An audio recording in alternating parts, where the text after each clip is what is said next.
O nosso boa noite a todos.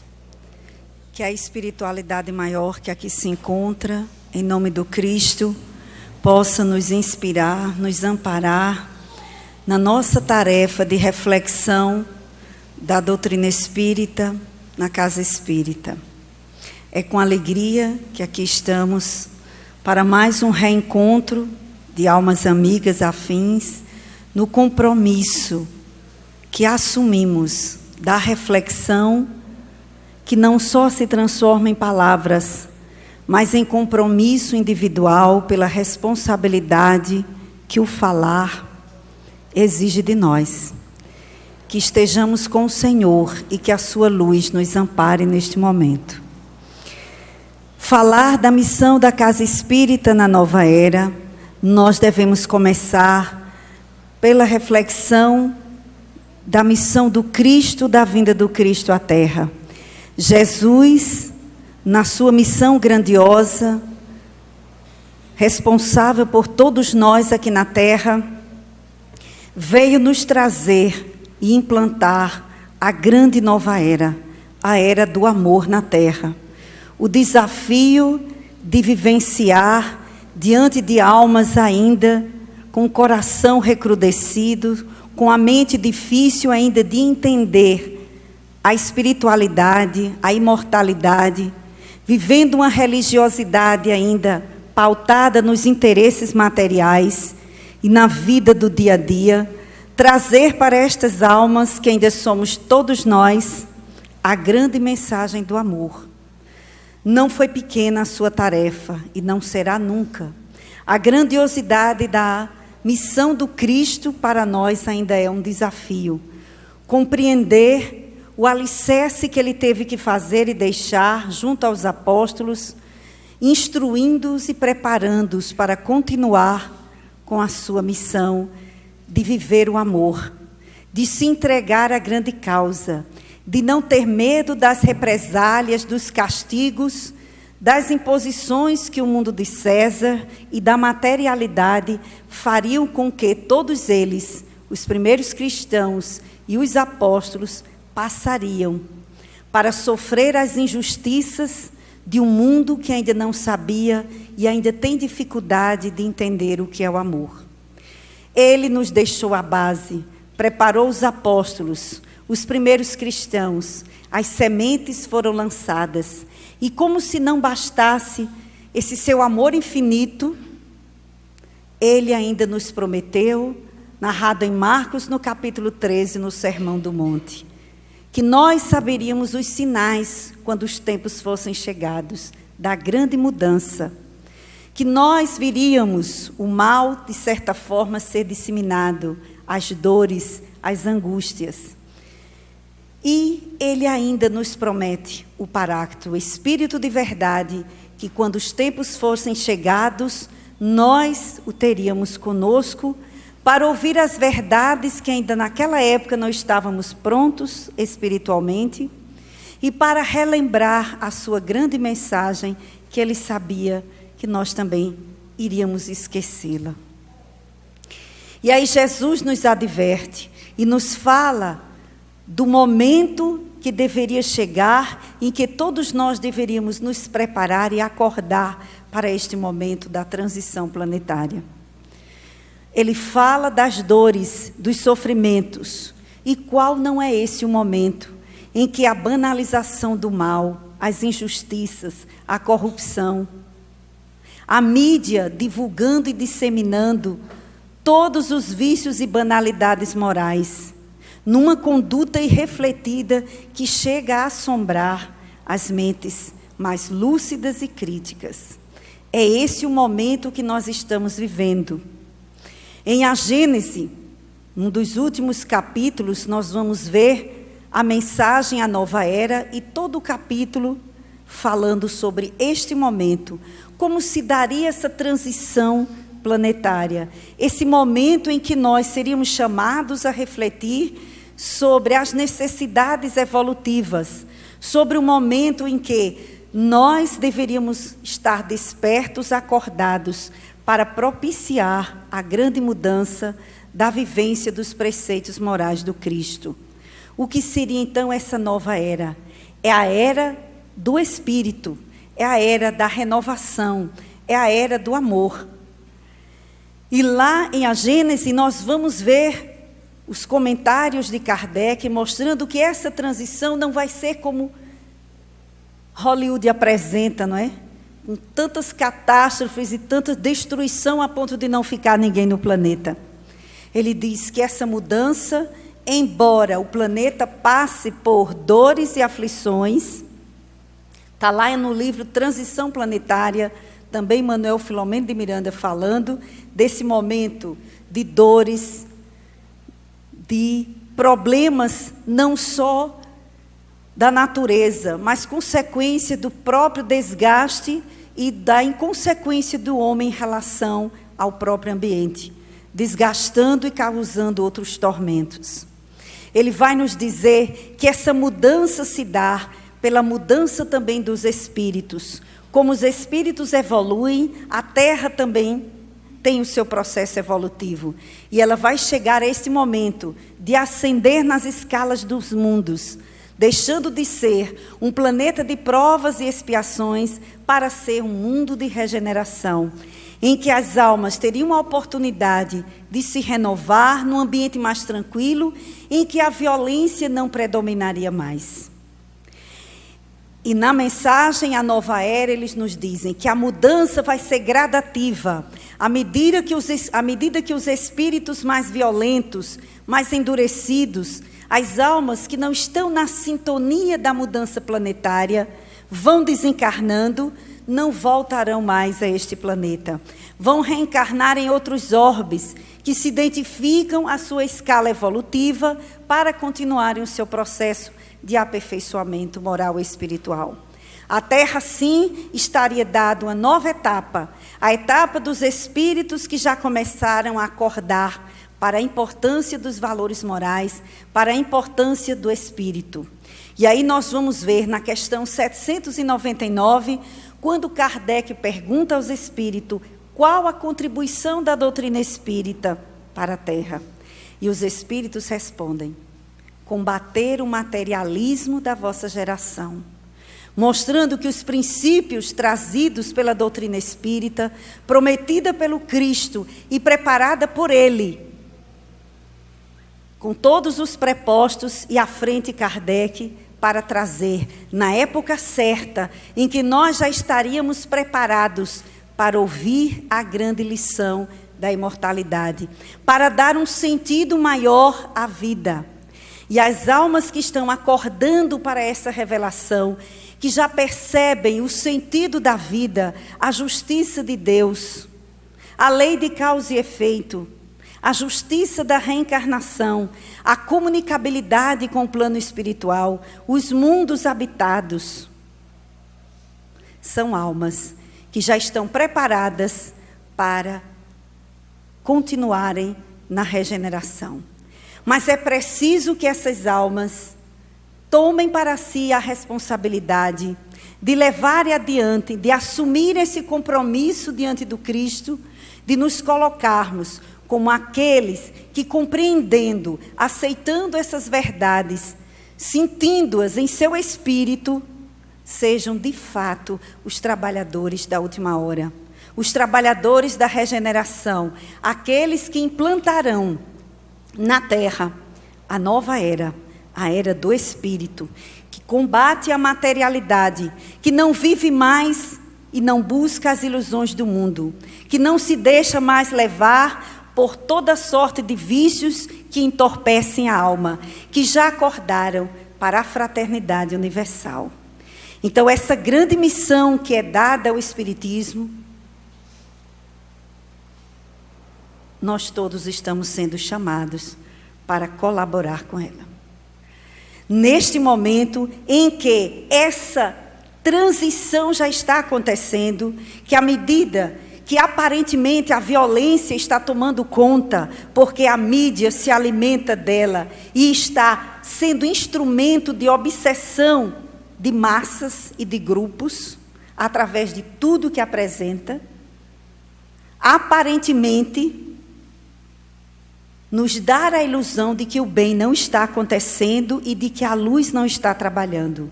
E muitos vão se deixar levar por esta corrente pessimista e negativista da visão do ser homem, da visão da sociedade, da visão dos valores. Não é à toa que durante o carnaval, Sueli Caldas recebeu a mensagem do espírito Eurípides Barçanufo, convocando os espíritas a não entrarem nessa onda de negativismo que a mídia tenta nos incutir, que não existe ninguém mais, não existem mais homens de bem, que tudo está perdido, que as coisas vão só piorar e que não há saídas. Essa não deve ser a nossa postura mental, a nossa colocação de sentimentos, a nossa busca, porque nós sabemos que há um plano maior por trás de tudo o que está acontecendo na Terra, que é a era da mudança. Está lá no livro Transição Planetária, um dos capítulos em que o Espírito chega a dizer que o mal vai aumentar no nível de divulgação, mas que nós deveríamos ter muito cuidado para não nos deixarmos levar nesta correnteza, para investirmos no bem, na prática e na vivência do Evangelho, porque pareceria até ridículo ser bom, fazer a caridade, perdoar, buscar a vivência do Evangelho do Cristo. Então, nós precisamos ter este cuidado com essa proposta. E Kardec, muito consciente da sua tarefa, da sua grande missão, em 1861, após lançar o livro dos Médiuns, que é um verdadeiro tratado de como cuidar, de como as casas espíritas, as sociedades espíritas deveriam cuidar da mediunidade, o zelo, o cuidado com o método, com o médium, com as condições para se preparar. Ele é homenageado em Lyon, no mesmo ano de lançamento do Livro dos Médiuns. E nesse jantar, narrado pelo jornalista Marcel Souto Maior, em Kardec, a biografia, que foi lançado em 2013. Muitos de vocês devem conhecer. Ele narra que nesse jantar, Kardec conclama a todos os confrades, todos os espíritas, a buscarem uma nova bandeira, a termos a coragem de vivenciar essa nova moral trazida pelo Cristo e esclarecida pelos princípios da doutrina espírita. Fora da caridade não há salvação. Ele diz que esta seja a nossa bandeira. E vejam que ele faz isso numa época em que a Revolução Industrial estava em pleno andamento, em que crianças, mulheres e homens eram explorados no trabalho escravo. E ele conclama a todos para refletirem sobre a vivência da dignidade humana, de que os espíritas deveriam levar adiante esta bandeira, fora da caridade não há salvação. Ao mesmo tempo, nós entendemos que ele também ousava, porque ele também fazia desta uma bandeira que iria ao encontro de outra que era defendida ainda na época. Fora da igreja não há salvação. Ele estava trazendo uma nova reflexão. Não deveria ser fora da igreja, mas fora da caridade. E aí nós vamos entender porque lá adiante, em 1864, ele vai lançar as bases do Evangelho do Cristo à luz da doutrina espírita, em O Evangelho segundo o Espiritismo. Mas essa é uma proposta que já está posta desde o Livro dos Espíritos, a conduta moral, a busca da reforma íntima, o encarar o fenômeno de forma diferente. E aí nós vamos nos lembrar que Kardec diz, justamente no Livro dos Espíritos, na conclusão, e eu vou ler aqui para vocês os 3 itens que ele apresenta dos 3 tipos de adepto do Espiritismo, para que nós já começássemos a fazer essa reflexão. E ele diz, os primeiros são os que creem nas manifestações e se limitam a comprová-las, sem nenhuma preocupação de modificação, de caráter moral, de vivência do Evangelho. O segundo tipo de espírita, os que ele percebem as consequências morais. Já percebem que é uma doutrina de consequências morais só. Mas ele diz que há O terceiro tipo de espírita, os que praticam e se esforçam por praticar esta moral. E aí nós vamos entender justamente a sua proposta de que se reconhece o verdadeiro espírita pelo esforço que faz para domar as suas más inclinações.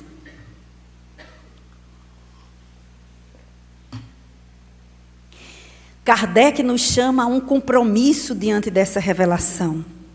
Não é para ouvirmos todas essas mensagens, todo esse convite e fazermos simplesmente um tratamento espírita para aliviar as nossas dores e nossos sofrimentos, porque essa é também uma da finalidade da casa espírita. Mas é preciso olharmos a vida com os olhos muito mais adiante, com uma reflexão muito maior. Por que aqui estamos? Por que sofremos? De onde viemos? Para onde vamos? Qual é o sentido disso que está acontecendo comigo na minha vida? Por que sofro? Por que estou passando por determinadas provações? O que é que a doutrina espírita tem a dizer a mais sobre isto? E buscarmos não só o tratamento, mas o estudo, a reflexão doutrinária, a reflexão do Evangelho, para analisarmos onde buscar realmente as nossas mudanças. E aí nós vamos ver Kardec falando ainda da doutrina espírita, desse compromisso que a doutrina nos chama para dois compromissos. Um compromisso perante nós mesmos, que é o compromisso de conhecendo todas essas verdades, entendendo que aqui estamos para um processo evolutivo, em cuidarmos do nosso aperfeiçoamento moral, em ficarmos do nosso lado, em nos ajudarmos para sermos melhores, em dar um sentido maior à nossa vida, perante nós mesmos.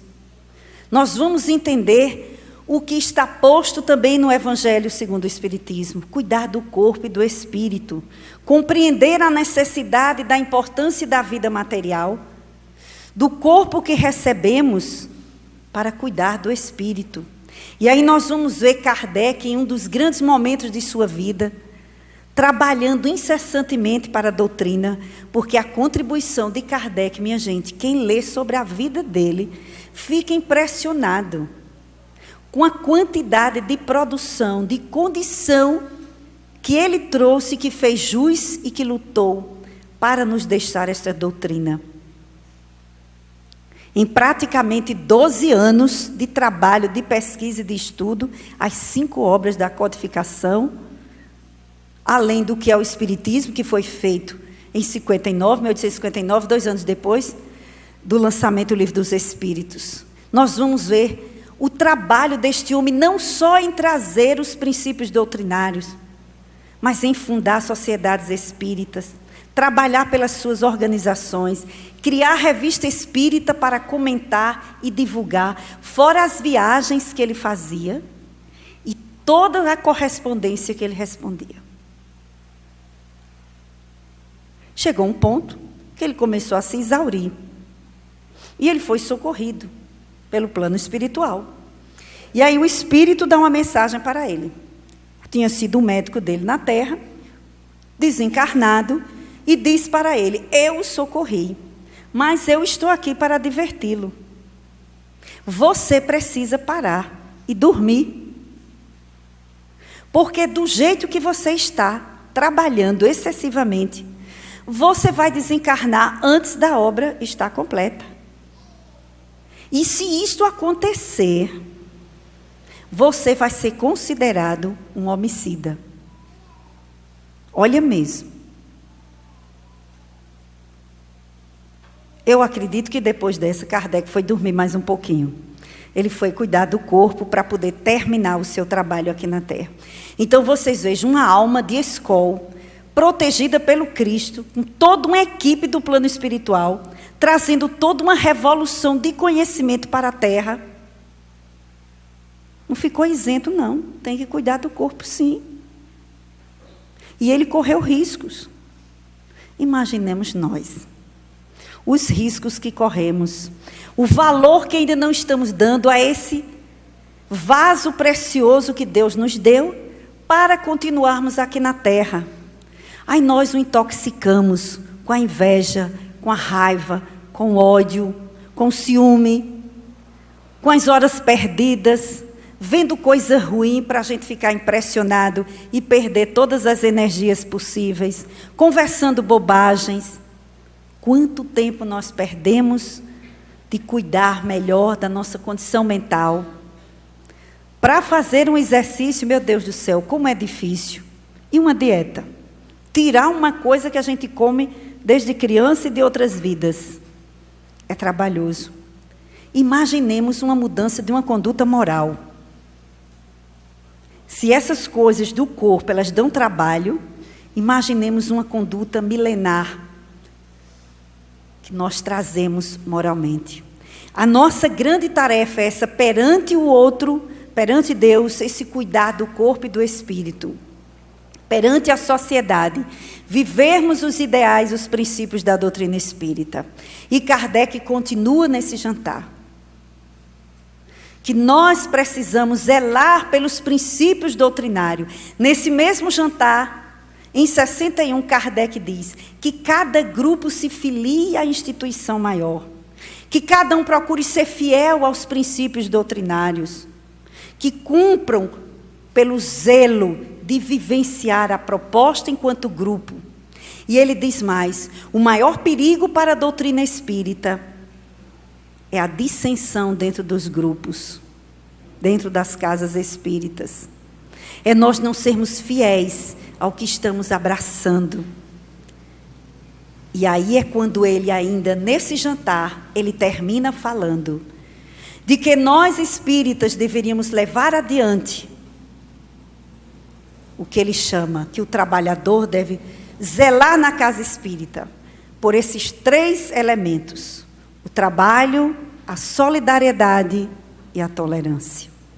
Nos convocando todos, conheceu a doutrina, se sensibiliza pela sua proposta, vamos começar a fazer algo por ela. Primeiramente ele diz, comece a vivenciar a proposta. Comece, porque a maior propagação do amor do Cristo é a gente vivenciar o amor do Cristo. A maior forma de divulgar a doutrina espírita é você sendo realmente um seguidor, o vivenciador, se assim melhor podemos nos expressar, dos princípios da doutrina espírita. E ele lembra esses princípios que ele pegou lá em Yverton, na Suíça, com Pestalozzi, né? Então, trabalho, solidariedade e tolerância. Pestalozzi falava em perseverança para não desistir. Mas ele sabia que nós iríamos precisar ainda da tolerância, esse sentimento de respeitar as diferenças e de convivermos com os diferentes. Então, nessa proposta de Kardec, de nos conscientizarmos da nova era planetária, dessa era da regeneração, nós vamos ver no livro Transição Planetária, Manuel Filomeno de Miranda relatando, na vivência da comunidade que ele faz parte, se eu não me engano é Regeneração, ele, Ivon Costa, mais o irmão Silvio e outros, além do trabalho que eles têm de mostrar o que aconteceu aqui na Terra, naquele período das tsunamis, ele vai falar do trabalho, da espiritualidade, das instituições próximas à Terra, que estão preparando os espíritos que vão, como está lá posto em A Gênese, fazer essa mudança. O reencarne coletivo de almas que estão dispostas a vivenciar o Evangelho. O reencarne de espíritos que vêm de outras pleiades, de outros planetas, mais evoluídos que o nosso para vivenciar o amor aqui na Terra. E eles vão falar exemplos de almas que vêm de Alcione, para reencarnar na Terra com a missão de ajudar, exemplificando nessas horas difíceis a vivência do amor. E ele diz, são almas que não vivenciaram mais o ódio, que não tem mais ligação nenhuma com os sentimentos que muitos de nós ainda temos aqui na terra. E eles vêm numa missão de bondade, para mostrar para nós que é possível vivenciar o amor, para motivar grupos, direcionar comunidades, serem aqueles que estão na vanguarda, trazendo a vivência do Evangelho. E ele disse que nós no planeta Terra estamos precisando da vinda dessas almas. Eles sempre vieram à Terra, mas nesse momento agora é muito importante essa grande vinda para fazer esta mudança. O que não quer dizer que muitos dos que estão na Terra, no plano espiritual, que já se arrependeram dos seus erros, que estão dispostos a colaborar, também estão reencarnando, voltando para propiciarem essa regeneração. E ele vai contar o caso muito interessante de Hermenegildo e Rosalinda, que moram numa comunidade paupérrima, num espaço de mais ou menos 30 metros quadrados. Mas que este casal, que se conheceu na casa espírita, e que assumiram de coração a vivência da doutrina espírita, é um jovem casal que, mesmo assalariados, vivendo numa pobreza, decidem ser pais. E eles, neste grupo da comunidade Regeneração, eles estão procurando almas, casais que tenham condição de dar energia, suporte espiritual a essas almas que chegam. Eles precisam desse suporte espiritual energético, porque são almas já luminosíssimas. Ele conta no livro o reencontro dos pais, quando saem do corpo, uma coisa linda. Eles se abraçam, o espírito é só luz. E ele vem para a terra em missão, e ele prefere nascer nessa comunidade, porque ele quer vivenciar desde cedo a pobreza, para poder ajudar aquela comunidade a crescer e depois seguir na sua missão espiritual. Por que esse casal foi escolhido? Além dos ideais de simplicidade, de compreensão da vida, no plano espiritual, eles já tinham assumido que seriam trabalhadores da casa espírita. E tão jovens, já assumem a atividade. E todas as noites, antes de dormirem, eles estão lendo o Evangelho. Eles não estão preocupados em enriquecer, em ser os melhores do mundo, os mais bonitos, os mais inteligentes, os mais poderosos. A preocupação deles é de servirem ao Cristo, superarem o egoísmo e o materialismo, que é o que mais destrói as almas bem intencionadas que voltam à Terra, mas que chegam aqui e esquecem dos seus projetos e começam a pensar só na materialidade. Eles contam que à noite, quando eles estão fazendo o Evangelho, antes de dormir, a luminosidade é tão grande que a espiritualidade já fez um ponto de apoio espiritual para todos os espíritos que precisam naquela área de um suporte para poder socorrer, amparar, ou seja, virou um centro espírita no plano espiritual. Vejam a importância da gente ler o Evangelho, da gente meditar e refletir. Só uma parte no outro exemplo, quem lê o livro E a Vida Continua, em que Evelina, quando desencarna da sua cirurgia, no plano espiritual, ela passa por turbulências, mas ela está assistida numa colônia espiritual. Ela sente o corpo mais leve. Ela sente os pensamentos fluírem com mais facilidade. Ela não tem ódio de ninguém. Ela é uma pessoa amorosa, resignada diante da doença. Em nenhum momento ela se revoltou. Mas chega um momento que ela não aceita que está no plano espiritual, porque na sua crença católica, ela diz, mas isso aqui tem casa, isso aqui tem tudo, eu não posso estar morta. E ela demora a entender isso. Depois de um certo tempo, ela vai conversar com o instrutor Ribas, e aí o instrutor Ribas mostra para ela, fala da religiosidade dela, e ela faz, mas por que eu tenho tanta dificuldade de entender? Por que eu não me encontro aqui com meus parentes que já desencarnaram? Se eu estou morta, por que eu não vejo ninguém que já morreu? Familiar. Por que eu ainda tenho tantas dúvidas?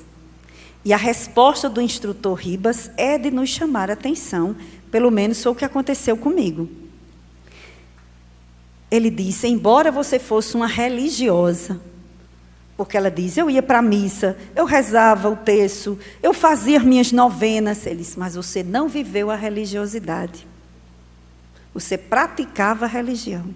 Bastaria que você meditasse mais, tivesse mais convivência com a oração verdadeira, para mudar seus pensamentos, para fazer algo mais. Bastaria um maior nível de religiosidade seu, que você não estaria aqui, ainda passando por essas dificuldades. E olhe que ela estava numa colônia sendo assistida, vale salientar. Então nós vamos ver que esse convite para a vivência do Evangelho é muito mais do que a gente só frequentar uma casa espírita.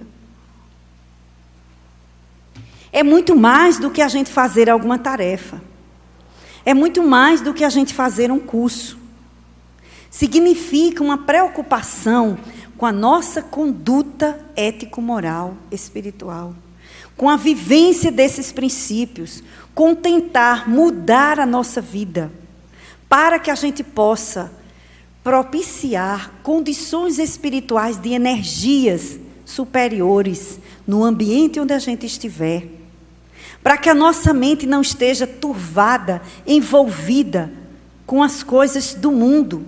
Isso não quer dizer que nós não vamos trabalhar, que nós não vamos lutar. Isso quer dizer que os nossos valores não estão lá. Nós entendemos que tudo aquilo ali faz parte das nossas necessidades reencarnatórias.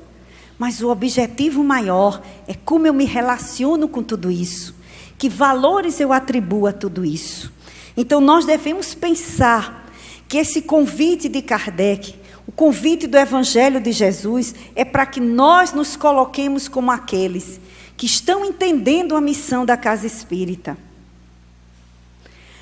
Ainda neste livro, Transição Planetária, ele vai mostrar que muitas falanges ainda lutam para destruir o ânimo do bem. As instituições espíritas, ele conta casos de como eles armam para que as instituições espíritas não cumpram com o seu trabalho, para que os médiuns fracassem, para que a gente se desestimule. Eu fui para a casa espírita. Não, mas o pessoal só fala em Jesus, mas eu vi lá, depois um comentário. Fique com o que é bom. Joana diz, só leve do outro o que ele tem de bom. Porque a gente tem coisa ruim ainda e muita para ser trabalhado. E não devemos fazer sintonia com o que o outro não tem de bom. Joana diz, tire o que o outro tem de melhor e leve para você. Paulo chega a nos dizer que devemos trabalhar até de joelhos desconjuntados. Quando eu lia isso na minha adolescência, meu Deus do céu, como é que a pessoa vai trabalhar? Porque eu lia ao pé da letra, né? E Paulo estava falando de uma metáfora e eu estava lá entendendo que era para o sujeito sair todo quebrado. É uma metáfora grandiosa, porque a gente não quer trabalhar com dificuldade nenhuma, sem sentir dor nenhuma. Teve uma dificuldadezinha, a gente já está entregando tudo. Quando ele diz com os joelhos desconjuntados, significa enfrentar as dificuldades, as dores, mas ser fiel à tarefa do bem. Está lá os postulados do homem de bem, é um verdadeiro tratado de conduta ético-moral. Está posto o que é o homem de bem. É um desafio, meus irmãos, perdoar. É um desafio superar uma ingratidão. É um desafio superar uma traição. É um desafio superar uma inveja grandiosa. É um desafio superar o ciúme. É um desafio superar e suportar as dores físicas e morais. Mas a doutrina espírita nos chama para fazermos o que o Cristo disse: deixai brilhar a vossa luz. Não nos deixemos levar pelo lado difícil, pela dificuldade. Coloquemos à frente, se a dor chegou, Deus sabe por que eu estou passando por isso. Eu vou descobrir qual é a melhor forma de agir nessa situação. E eu não vou sucumbir, eu vou superar essa dificuldade. Daí a gente procura atendimento fraterno, o tratamento, o passe, o estudo, a meditação, a oração. Mas o cristão não pode desistir da luta que ele foi chamado. A mensagem que foi lida no início por Emmanuel, Vinho de Luz, vem falar justamente sobre isso. A gente não combinou nada, e a mensagem está lá. Que os cristãos, que os espíritas também vão passar por perseguições. E nós devemos perseverar no bem, perseverar na coisa boa, naquilo que a gente sabe que é certo. Então nós vamos ver que esse convite que Kardec fez tão sabiamente, chamando a todos para vivenciarmos essa bandeira divina, o que é a caridade moral, que é superior à caridade física, embora ela tenha um valor, mas é muito mais difícil de fazer. Aí vem Joana espiritizar, qualificar, falando da casa espírita, da nossa necessidade de nos humanizarmos, de ficarmos atentos para as coisas que podem nos destruir o nosso trabalho, destruir a sementeira que já foi semeada em nossos corações com tanta fé. Que é, somos espíritos imortais e aqui estamos para algo muito maior. Se a dor chegou, se a provação está ali, é a oportunidade de fazermos luz. Porque Deus não quer que a gente chegue no céu, nem na espiritualidade, sem brilho.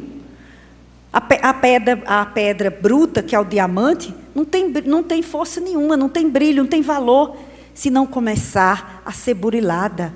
Então a dor que chega, a dificuldade, é o burilamento que está chegando para que a luz apareça. Então nós não devemos temer as dificuldades. A bênção é uma dor que Deus envia aos seus eleitos, aqueles que já estão em condição de avançar. Porque nenhuma dor, nenhuma provação vai nos chegar se nós já não tivermos em condições de aprender a grande lição.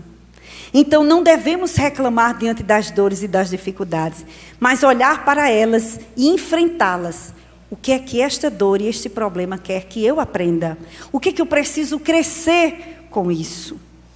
Como eu vou conseguir crescer com essa dor, com essa dificuldade, com essa limitação, com essa ausência, com o que for? É essa a proposta da terceira revelação. A espiritualização do homem. Vivermos a era do espírito e não da materialidade. Tudo que o mundo chamar para que a gente acredite mais no material, desconfie. Questione. Porque a proposta do Cristo da nova era é a era do amor, que ele começou. E que o Espiritismo vem esclarecer para os homens da nossa época que já temos condições de fazê-lo. E não vamos dormir na ociosidade dos vícios. Não vamos esquecer do nosso grande compromisso de trabalharmos por nós mesmos. Chico Xavier lembra num fato a uma senhora que o procurou em situações dificílimas, em que o médico havia lhe dito que ela poderia morrer a qualquer hora, que ela não poderia fazer mais nada, que ela não poderia pegar peso nenhum. E ela foi falar com Chico desesperada. O que é que eu faço da minha vida? Eu não posso fazer mais nada, porque ele disse que eu posso morrer a qualquer hora. Ele disse: minha irmã, vamos engrossar o fio da vida? Que é isso, Chico? Vamos trabalhar no bem. Comece a trabalhar no bem, que você começa a engrossar o fio da vida. Vamos logo hoje à tarde, nós vamos na comunidade X levar alguns alimentos. Você pode nos ajudar? E essa é a grande lição que Chico nos dá. Quem quiser engrossar o fio da vida, abre o coração para servir. Porque já diz o ditado, quem não vive para servir não é que não serve para viver. Não está pronto ainda para também receber. É preciso acordar para servir, para também aprender a receber mais e a doar mais. Então, que nós pensemos sobre essa responsabilidade que nos é dada hoje. cada um de nós, independente se for espírita ou não, se esteja hoje aqui pela primeira vez, se é só simpatizante, se já conhece a doutrina há muito tempo, é a proposta do Cristo. Vivenciarmos a nova era planetária. E os espíritos que quiserem continuar reencarnando na Terra, aceitemos o convite do Cristo e vamos trabalhar para que o bem aconteça na Terra. Trabalhar vivendo a justiça, diminuir as injustiças sociais, trabalhar pelo bem, trabalhar para que a fé cresça, para que as dores sejam diminuídas. E nada melhor de fazermos isso buscando uma instituição para que ela nos ampare, nos auxilie e em grupo nós possamos exercitar esse grande princípio de fora da caridade não há salvação, de que devemos fazer aos outros aquilo que gostaríamos que os outros fizessem conosco e de dar um grande sentido à nossa vida, porque fazer o bem nos faz bem. E a querida Ivone Pereira, no fim da sua vida, dá um depoimento belíssimo. A cada dia que o tempo ia passando, a cada ano, cumprindo os meus deveres na doutrina espírita, na mediunidade, no estudo, eu fui sentindo a leveza da vida. E hoje, eu estou de consciência tranquila que caminho com Cristo. Olha que maravilha, chegar no final da existência não reclamando. Eu devia ter feito, mas feliz porque eu tentei fazê-lo. Que Jesus nos abençoe e que nós possamos levar em nossos corações a certeza de que jamais estaremos sozinhos. E de que, após essa decisão, nós só teremos a ganhar em termos de paz e de tranquilidade em nossas almas. Porque estamos optando caminhar com o Senhor Jesus Cristo. Que Ele nos abençoe. Muito obrigada.